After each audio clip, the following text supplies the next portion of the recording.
Asher Petra Benj, and most importantly, Mara and Uldren Sov. The Awoken resemble humans with exception to having pale blue, purple, or gray skin, and their luminescent eyes with glowing irises. Beyond physical appearance, some Awoken even possess powers and abilities beyond their human ancestors. The Tekkens, for example, are able to use telepathy and illusions. So what gave them these powers? Fuck, I went out of bounds. These physical deformities. You see, the Awoken were actually once humans, trying to escape our solar system, but something happened amidst the collapse that would change them forever. You could have got a 3, but I went all the way out of bounds and shit. As well as their mother, Osana. They were just 3 of the 900 crew members aboard a colony ship called the Yang Li Wei. The purpose of the Yang Li Wei was to lead a colony mission intended to find and settle a habitable planet where humans could live without the travelers' involvement in their affairs. In addition to its not... Welcome back to the channel, guys. Today's video is going to be part 1 of a 2-part series that covers the Awoken storyline in Destiny 1 and Destiny 2. This episode is going to focus on the Awoken's origins all the way through House of Wolves in Destiny 1, and part 2 will be what happens from Taken King through Forsaken and the current day. If you go on to enjoy this series, then be sure to leave a like and subscribe for more. Well, let's get right into part 1. The Awoken are one of 3 playable races in Destiny. Many notable characters in the Destiny storyline happen to be Awoken, like Commander Zavala, Asher Petra Benj, and most importantly, Mara and Uldren Sov. The Awoken resemble humans with exception to having pale blue, purple, or gray skin, and their luminescent eyes with glowing irises. Beyond physical appearance, some Awoken even possess powers and abilities beyond their human ancestors. The Tekkens, for example, are able to use telepathy and illusions. So what gave them these powers, and what caused them to take on these new physical deformities? You see, the Awoken were actually once humans, trying to escape our solar system, but something happened amidst the collapse that would change them forever.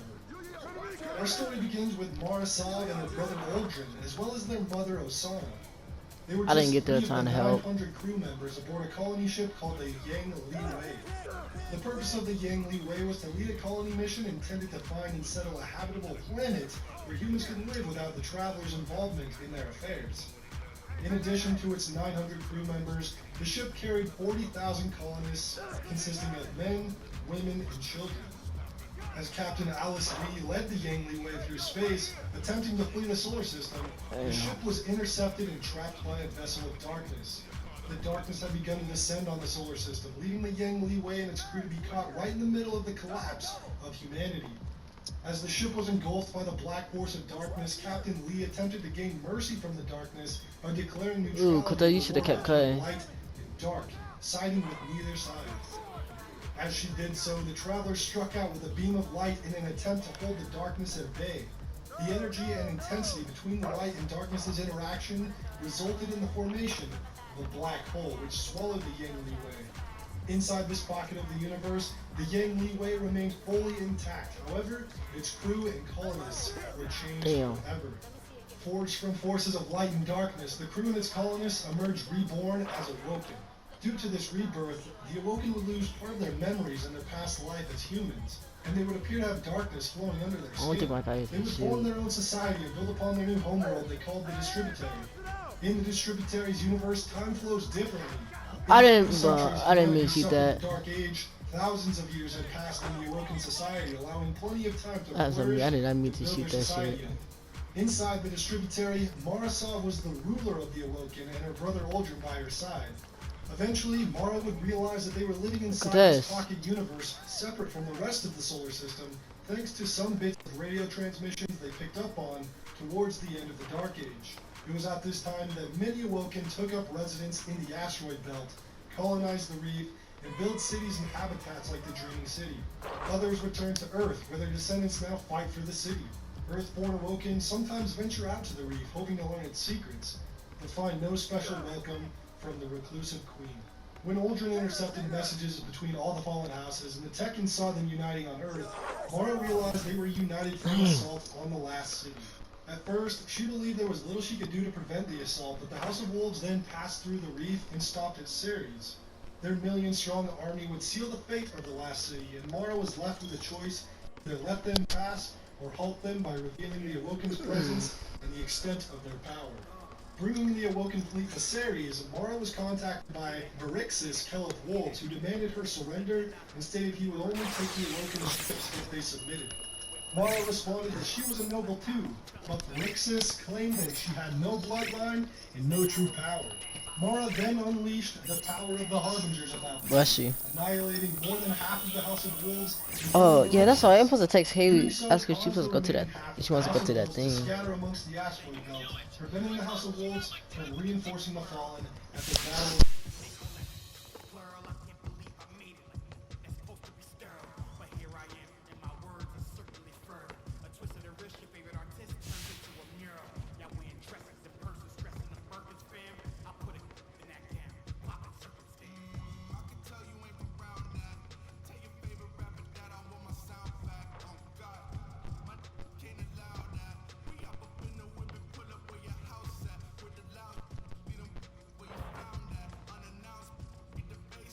Where we going? Varixis, declaring himself as Keleth Wolves.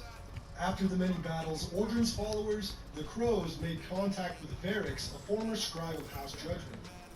Varix was displeased DJ still on? Skolas as he was too vicious and hateful.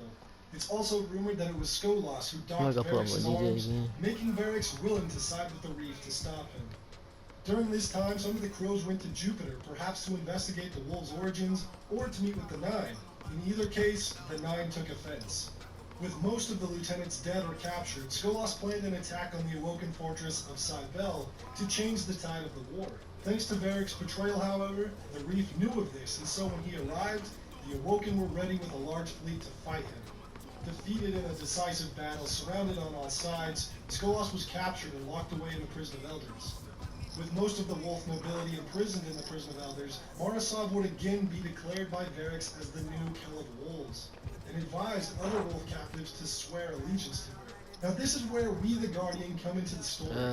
After our conversation with the Exo Stranger on Venus, she tells us Y'all guys wanna go to the one that says need to? speak with the Awoken in the Reef. Oh, those are the same guys that just beat us. These are the trespassers demanding an audience. You didn't mean to trespass. The Queen herself judges who may or may not enter the realm. I see no reason she should be available for whatever washes up at the Reef. But here we are. We've come to ask for help.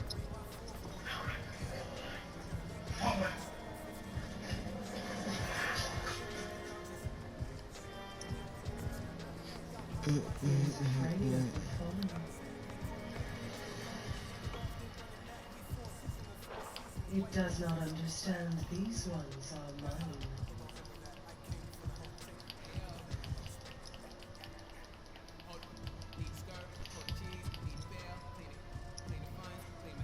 Apologies. Grace.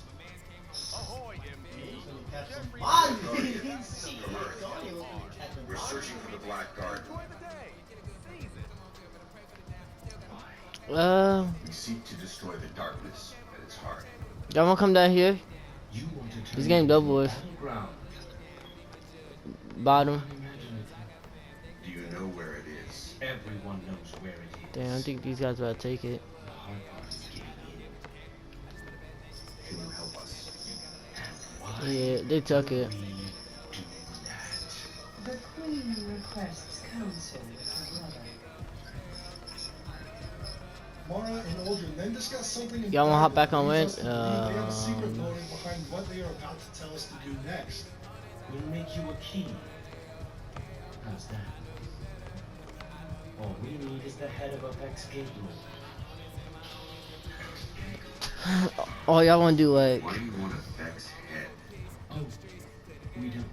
I doubt we'll get one either. But it's your only hope of getting into the Black Garden. We will return. oh y'all wanna come down here where it says 1919? Either way. Aldrin is I'll play confident these that this guys. will be the last moment he'll ever see us. When we Playmaker had the Venus, we and made quick work of the gateway two-way and promptly sharpshooter. returned Oh, the damn, Reef with our two-way. success. Obviously upset by our triumphant return, Uldren tries to get us to leave empty-handed, but Mara is impressed with our resourcefulness and leads to her helping us get into the Black Garden anyway. But she Damn, reminds they us gotta that take she has it. done us a favor and expects us to return that favor in the future. During the time that our character continues on to the Black Garden and destroys its heart, the fallen House of Winter raided the Prison of Elders and freed Axor, an Archon of the House of Wolves who had refused to bow to Mara Sov. The prison raid was led by none other than Tannix, who the House of Winter hired to help free Axor. It isn't long before a team of Guardians is sent to put an end to Axor. Y'all wanna go to a new park? Oh, them DJs right here. Doesn't make it out alive. Shortly after this, Queen Mara gifted an The DJ's on Grass Walk. to commemorate their victory against the Fallen, and as an apology for angering them when Uldren's crows visited their territory on Rhea, one of Saturn's moons. But shortly after this exchange, Skolas was freed by one of their agents and given a ship. Declaring himself Kel of Kells, Skolas found renewed purpose and led a new uprising to unite the Fallen and claim the Traveler for themselves. Those Fallen who were under Marasov's command heard of Skolas' return and would rise against the Queen, attempting to assassinate her. Many of Mara's awoken guards were slaughtered by her former wolf guards, and the reef was thrown into chaos. Outraged by their betrayal, Mara placed bounties on the heads of those staying who here. betrayed her. She called on Petrovenge and And the Reese Guardians to too. hunt down the wolves who betrayed her, alongside the dozen of wolf nobles who had escaped from the Prison of Elders. After a mission we completed on the Ishtar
brother to send crows to Osiris on Mercury, and another to Eris Morn at the tower to inform Hey, them you of wanna do work with us?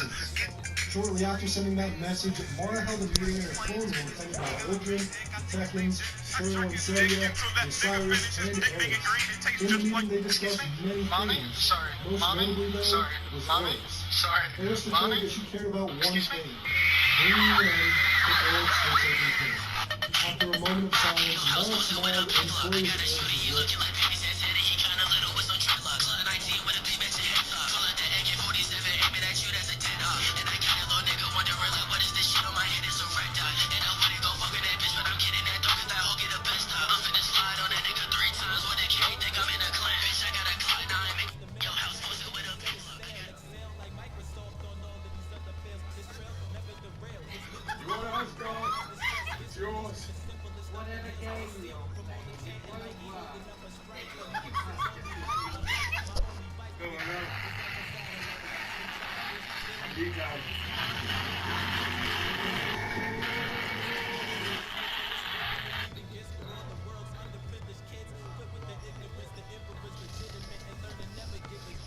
Shit, we can.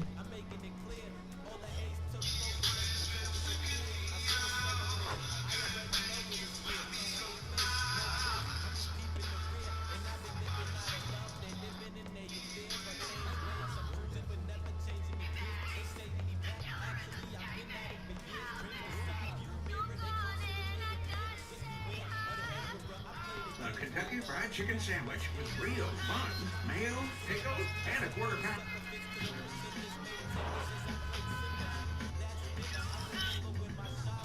Ugh, did you just feel chills run down your spine? Even though that's not your hand crushing a gigantic mess of daddy long legs, it still makes you want to grab a flamethrower and burn everything to the ground. But this is just the tip of the weirdly unsettling iceberg. From monstrous human mouths to cute things gone horribly wrong, it's time to test just how strong your stomach really is. I challenge you to sit through all these oddly terrifying things that will definitely make you shudder. There's something lurking in your backyard that'll make your skin crawl, and then it'll crawl over your skin. This is an amber snail that's been infected with a parasitic worm known as the green-banded glute sac. It incubates inside the snail, and when the larvae hatch,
stop your hands from shaking by directing them towards those like and subscribe buttons. I put out brand new content every day that'll shock and delight you in equal My fault. measure. I wasn't paying Although I attention. seem to have forgotten the delight bit in today's video.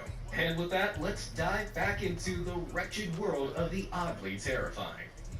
Snakes aren't the only animals that can play dead. To endure brutally cold winters, alligators have developed one hell of a survival technique. As ice begins to form along swamps and lakes, they allow themselves to freeze in place underwater. To keep breathing, they poke the tips of their snouts through the ice, like eerie little tombstones with teeth. During this time, they slip into a process called brumation, a reptilian equivalent of hibernation, which drastically slows down their metabolism to conserve precious energy. Even though they're practically dead in the water, I wouldn't risk skating out on those waters, unless you want to become a possible new addition to this gruesome Oh, graveyard. God, we playing. But if you did fall in, would you be brave enough to take this person's hand, or would you rather become alligator chow? Personally, I choose the chow, because the noise these bugs make is enough to curdle anyone's blood.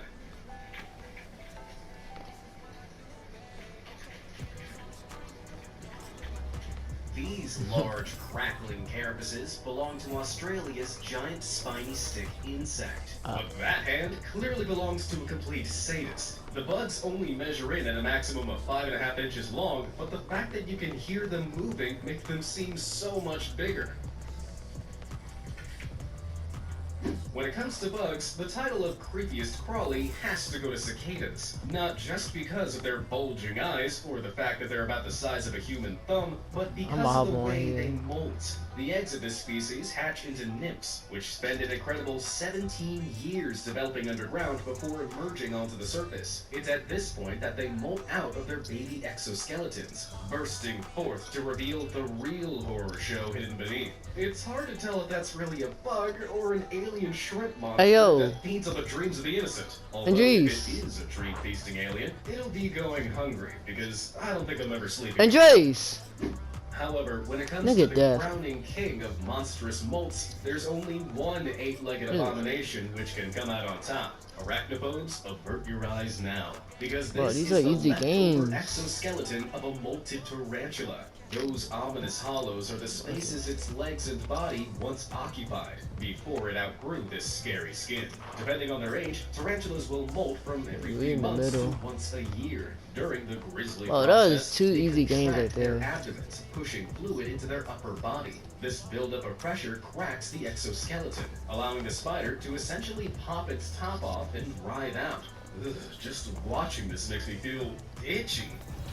He's Even not if you coming, don't bro. find insects all that scary, you'll probably agree that giant invasive hornets' nests like this are unsettling sights. However, it wasn't just the size of this one discovered back in 2014 that made it the definition of nightmare fuel. Hornets had built this nest around an old wooden statue that had been left in an abandoned shed. What are we The doing? rotting wood was fused with the hide, making it look like the nest had been brought to life, stuck in a state of constant screaming agony. Well, you would be too if your disembodied torso were crawling with hundreds of hornets. However, there are worse fates that can befall rotting wood, like a fungal infection that devours trees from the inside out. You This playing against me, disease, Davion? horribly known as heart rot, creates decay in the center of the tree trunks, slowly consuming them from their central rings outwards. But if rainwater gathers in the center, then cutting the tree can turn into a nasty brown water It don't sport. matter. It may look like nature's own Coca-Cola, but it doesn't smell so sweet. After rotting and festering for years, sometimes even decades, the stench it lets off has been likened to diarrhea, sour milk, and even long-dead corpses. Or, if you're American, just another Tuesday at I'm Taco hopping Bell. right here. Up next, let's take a look at an African lake with a spine-chilling secret. All around Lake Natron in North Tanzania, calcified carcasses of perfectly preserved animals linger among the shores. Some of them are so perfectly poised, they look like they've been carved out of stone. But these rock-hard husks met a less than artful end. You see, the waters of Lake Natron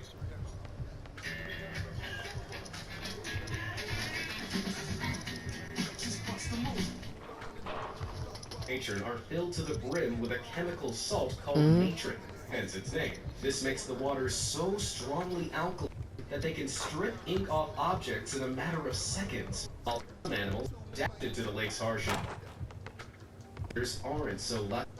They fall in, their skin and feathers become coated with salt, which calcifies as they dry, effectively preserving them alive. No wonder their faces look so petrified. And after seeing that, you might think this baby alpaca, also known as a cria, has suffered a similarly stony fate. Far from being a fluffy bundle of joy, this thing looks like it's been left in an oven overnight. But you'll be glad and completely horrified to learn that this is how newborn crias enter the world. Their crispy, dehydrated appearance is down to their fur being compacted by the amniotic slime from the mother's womb. And after a few hours, the cria dries out to reveal a glorious all-over afro. Though it looks a little messy, I'll take curly fur over that extra crispy-looking coat any day. However, that's not the worst thing to DJ, ever hop come on out the of spot. womb. In Leave it on this YouTube. eerie animation, you can see how sections of a human fetus's face gradually grow and fit into place in the 3 months after conception.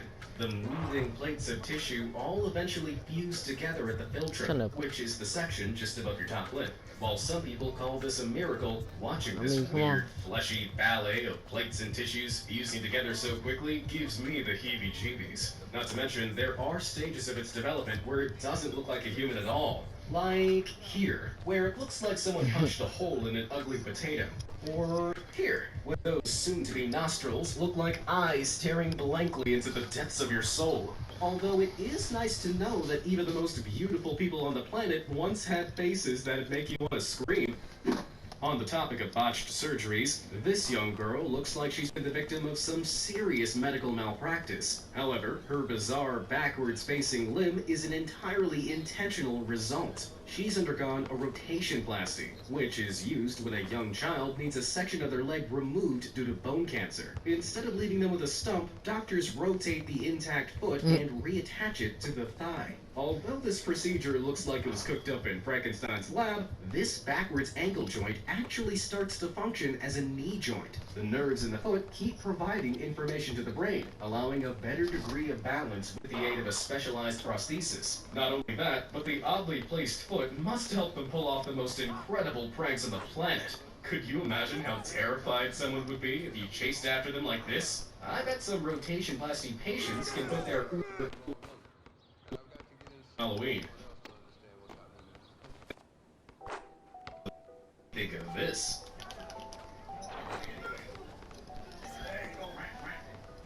Has this hand been possessed by a demon? Ugh. Although it looks like some internal force is snapping back all the bones in his hand, the reality is a little less unsettling. It's likely this guy has some form of hypermobility syndrome.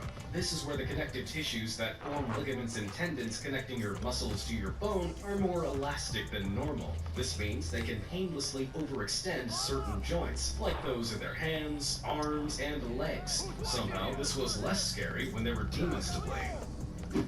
It's not just humans that have menacing mitts. Cats' furry little paws may be embellished by their adorable pink toebies, but a quick look between them will reveal something like these webbed horrors. All cat digits are, at least, partially connected to one another by stretches of skin, providing them with these unnervingly fleshy flaps.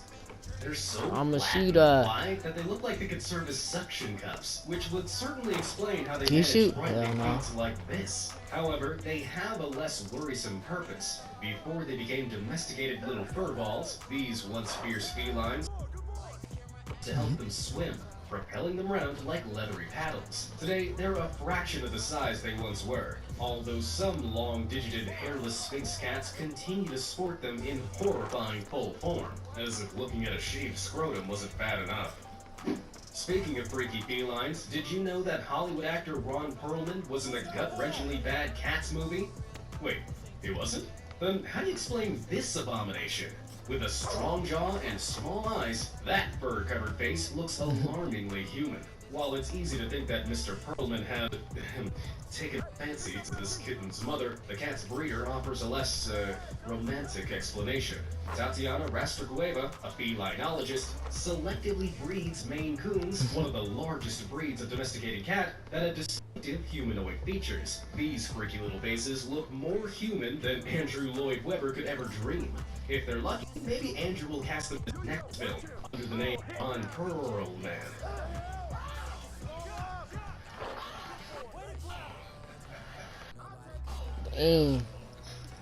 Is there anything worse than ripping up dirty, smelly hair out of a clogged drain? You may not be so appalled, but just be thankful you're not this guy. He spends a whole stomach-churning minute hauling mounds and mounds of what looks like hair out of a huge clogged drain. And he's not even wearing gloves. Thankfully, he's getting paid to do this, because he's a member of Drain Pro Australia.